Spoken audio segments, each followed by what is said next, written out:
Gekeka wendo. Gwikatiana niguo giakiriirie. Wewe yende. Yende yako. Haya, shikilia upande huu na mimi upande huu. Ngakunyitogeri thiini wa safari ya mugambo wa Ũrĩmi njeta Kimiti wa Gitau. Umuthi rĩrĩ mothe thiini wa kaunti ya Meru. Gũkũ gwĩtagwo Kibirichia na mũthĩ tũkĩte nĩgetha tũrĩme kĩndũ gĩgwĩtwo ũrĩmi wa indo ngũrani ngũrani. Mũtuma nĩwe gũkorwo gĩtũtarĩria ũrĩmi wa mũthenya wa ũmũthĩ nĩgetha tũmenye atĩrĩrĩ gũkũ Kibirichia rĩ matũkĩria nakĩ. Mũndũ gwĩtwo Mũtume haha twaririe atia Mũtuma. Jambo kamata hii kuburi. Kwacha tuweke hii kwanza viazi hapa chini. Tutakuja kupanda. Tusoge hapa karibu na ng'ombe. Yeni? Ha, mo. Erai. Wiro tu muhudhu. Salimia watu alafu tukaribisha hapa nyumbani. Yes. Na msalimu nyinyi nyote. Kwa majina mimi naitwa Patrick Mutuma Ngera Sangara. Yes. Na mkaribisha hapa Kibirichia, Burugiti. Nataka tusome kuhusu upanzi wa viazi. Yes. Cabbage. Kuatana misiri. Wow. Mahindi, yote atangano iko. Hebu tueleze kwanza kiangazi ambayo imeweza kuaffect cause nikiangalia huku kote naona ni greens. Nyinyi mliweza kuaffectiwa na mambo na kiangazi ambayo ilikuwa? Kiangazi imetu affect. You see hii green unaona sana ni ngano na mahindi. Lakini unajua sisi tunakuwa na maji.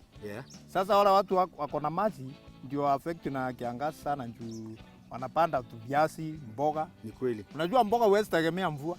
Lazima ukuwe na maji. Ni kweli kabisa. Kwa sasa naona tunafanya kitu ambacho tunaita land preparation. Hebu tueleze haswa ni nini? Kama vile naona ng'ombe pale wanavuta, na wamama pale pia wanaendelea na kazi. Hebu tuambie preparation ya land inafanywa namna gani? Sisi huwa tunalima na ng'ombe. Juu mchanga yetu ni nyepesi sana. Tuwezi tumia tingatinga. Sasa ng'ombe zinakuja zinalima. Tunakata mitaro. Sasa tunapanda. Nikiangalia hawa ng'ombe ambao wanalima, kuna jembe ambalo wanatumia, hili jembe ambalo linaenda kana linakata. Ndio tutatumia kwa kulima ama kuna jembe tofauti ambalo litakuja kulima, hili nalo ni la kuchimbua mitaro? Hiyo tu ndio tunatumianga kulima na kukata mitaro. Lakini la mitaro iko. Lakini unajua sasa kama mtu anakuja akulimie au anaweza kukulimia akukatie. Hebu tueleze vile wewe uweza kufanya crop rotation kwa shamba lako. Unajua tukishapanda cabbage, kwanza tunawekanga mbolea, tunapanda naye cabbage. Yes. Sasa crop rotation tunafanya na viazi. Tunafanya ile green biashara. Sasa mboga ikitoka, tunalima tunarudisha viazi. Viazi ikitoka, tutarudisha mboga. Kwa sasa unaweza kupanda variety ipi ya viazi? Hii viazi tunapanda ni ile inaitwa sangi. Sangi. Yes. Hebu tueleze ile njia mwafaka ya kuweza kupanda viazi kwa ule mkulima ambaye anataka kuingilia ukulima wa viazi.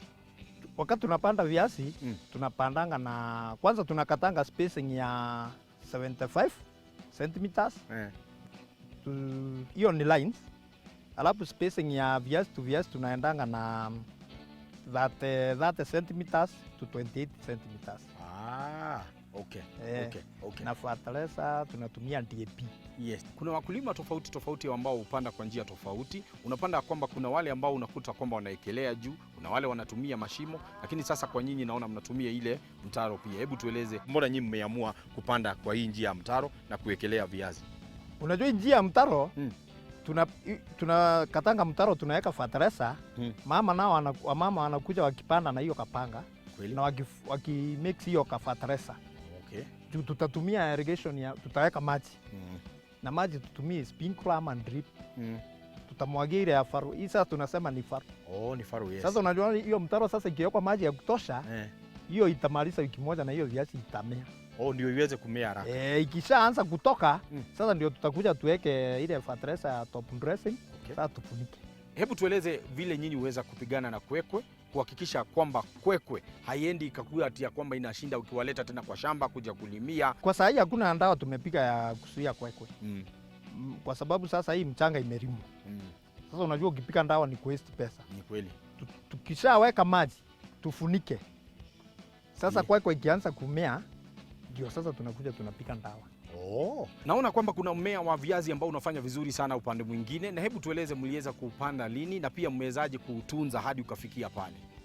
Sasa kama zile unaona zinaanza kutoa maua, hizo tulipanda Januari. Hata hiyo shamba ilikuwa na mboga, tukapanda viazi kulingana na ile mbolea iko kwa shamba ya mboga. inawekanga mchanga baridi kiasi. Ni kweli. Sasa tukakata mitaro, tukaiweka maji ya kutosha mara moja kwa wiki na faru. Sasa wakati ilimea tukafunika, tukarudishia mchanga ile kuwekea mchanga. Sasa tukapika sprinkler. Sasa wakati tulipika sprinkler, naye Mungu akatujalia kukanyesha mara 2. Ndio sasa unaona ikiwa kiasi hiyo. Shamba lako umeweza kugawanisha kwa kipande tofauti tofauti, kwa sababu naona kuna kipande ambacho kiko na viazi, kuna ingine ambayo iko na cabbages, kuna ingine naona bado iko na mahindi. Umewezaje kugawanisha shamba lako na ina faida ipi? Hiyo tunafanyanga hivyo njoo mimi nafanyanga ukulima biashara, kilimo biashara. Hiyo ninasemanga ni nduka yangu ama ni matatu yangu. Unajua kwa nduka lazima ukue na unga kila wakati, mkate kila wakati. Nafanyanga hivi hilo ni kila wakati nakuwa na mboga na nakuwa na viazi. Sasa ukikuja hapa hata wakati ya kiangazi, wakati ya mvua utakuta kuko na viazi na kuko na nini? Na cabbage. Alafu kitu kingine sisi tunafanyanga ukulima na irrigation. Na wakati unafanya na irrigation, ukipanda mara moja kwa jumla, hiyo vitu wakati itakomaa juu ya market mashamba itandre. Kwa hivyo hiyo maji yako utakuwa na mahali ya kuweka. Lazima sasa tufanye timing. Hii shamba ikikatwa mboga inaingia viazi, ile iko na viazi inaingia mboga. Sasa unaona una generate na kila mwezi lazima upate kitu. Kitu kama hiyo. Kila mkulima anataka kuwa na manufaa ama awe na viazi mingi wakati anakuja ku harvest. Hebu tueleze ni njia ipi anayoweza tumia ili aweze kutoa viazi mingi ama aweze kutoa mazao mengi. Sasa kama ni mbegu, wakati ya kutayarisha mbegu ili upate viazi mzuri, lazima utafute ile mbegu imechaguliwa vizuri, sustained seeds. Na wakati ya kupanda uhakikishe mbegu yako imeota vizuri. Imeota vizuri, ndio ukipanda mbegu ikiwa haijaota vizuri, kunazo zitatoka mbele na zingine nyuma. Sasa ili kuna njia mbili ya kufanya hiyo mbegu ikue yote vyenye inatakikana. Kuna ile ya kushimbia shimo kwa mchanga, unamwaga viazi yako hapo, unafunikia na majani, alafu unaweka mchanga juu. Inakaa around 21 days, hiyo mbegu itakuwa imegerminate vizuri. Hiyo masho ya viazi mahali imegerminate, ukipanda iwe imeangalia pande juu. Ukiangalia pande chini, kabla iende ijikunje tena iangalie juu itachukua muda. Ni kweli. Kwa hivyo ndio maana naona wamama wanaenda wakigeuza inaangalia. Wakigeuza wanaangalia, wanaweka na panga hivi. Okay. Hebu tueleze nini ingine hasa umeweza kupanda mtuma ndani ya shamba lako? Tumepanda mboga, mishiri na mahindi na ngano. Kwa hivyo sasa twende tukaangalie mboga. Sawa. Bas, ndenda twikirie no tugicokereria tuko tukiaria maingi megi uhandi wa mboga. Umuthe ngwirire ni kwaririria tuindo ngurani iria cihanditwo mugunda-ini uyu gutigirira ati murimi uyu gutire hindi atarathie thoko, ati o mweri ugikinya he kindu araruta gikakorwo ni kiramutengeria thoko. We ugeterera maybe ciaku cigakunengera mbeca thutha wa mieri 3, uyu o mweri mwanetio ibuku no guingira kuria renga mboga twara haria thiugure ibuku. Ni mathabu ma na ihenya. Gĩtombe tuingĩrie ntugucokeria thutha kaida atari show.